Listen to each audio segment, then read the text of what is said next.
কখনো নীল লোহিত রে, কখনো শ্বেত, কখনো পীত, কখনো নীল লোহিত রে।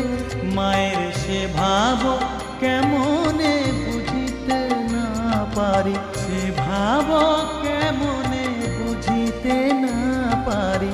ভাবিতে জন্ম গেল রে শ্যামা, মা কি আমার কালো।